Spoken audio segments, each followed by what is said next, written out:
But I wanted to do an additional video for people who maybe are really short on money, and maybe they've got some time.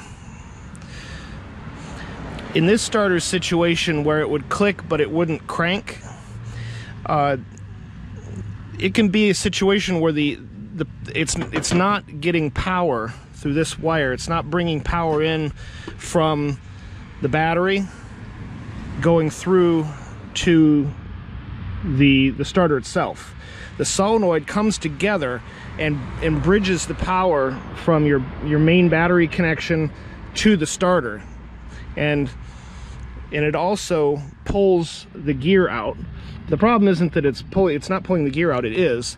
The problem is that the contacts inside are corroded and not allowing power to pass.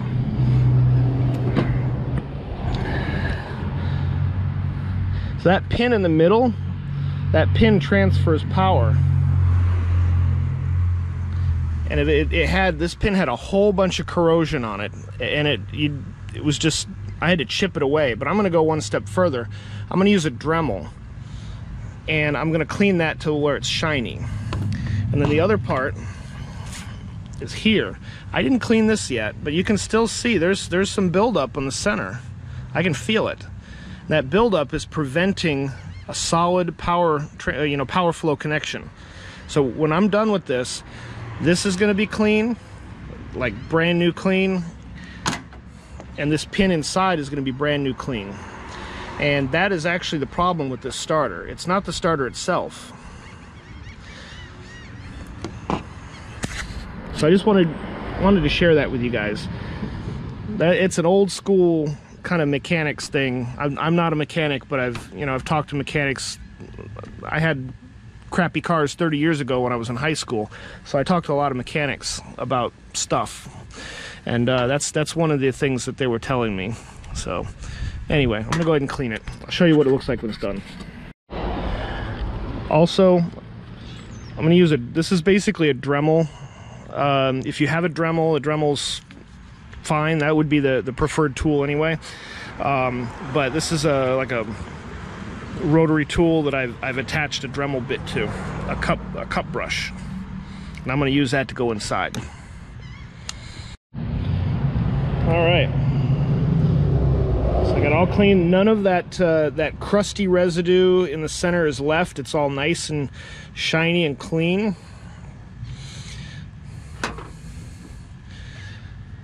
The same thing. It's a little hard to see internally, but I cleaned it up with the Dremel really good. So all it takes is you might want to put a little bit of grease on here all the way around, but what you do is you hook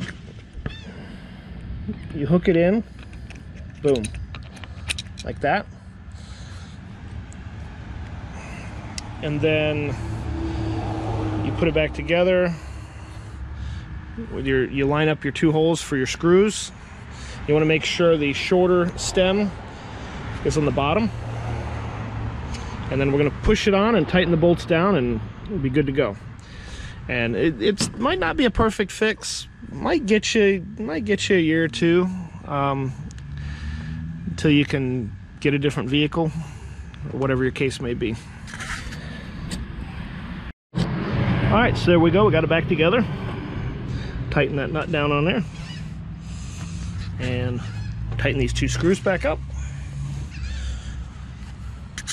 All right, I wanted to do a little quick video of what it looks like inside where the starter mounts before I put the starter back in.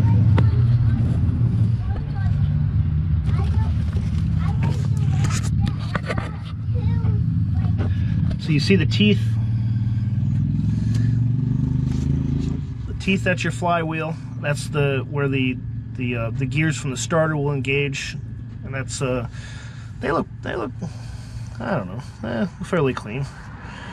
There's a little angle on them, and that could be from the starter engaging all these years, but the angle's pretty consistent on all of them, so that may be the way it was designed. I've seen some flywheels that are torn up pretty bad, but that flywheel looks good to me. So you can see where the bolts are for the starter. One's here and one's here. And then there's an alignment pin that goes here. So, all right, guys, just reverse install.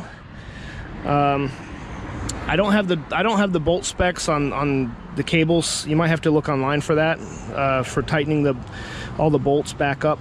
But I've been doing weekend mechanic work for 30 years, and I can't recall a time that tightening something tight has come loose on me. So I'm sure there's torque specs for everything online.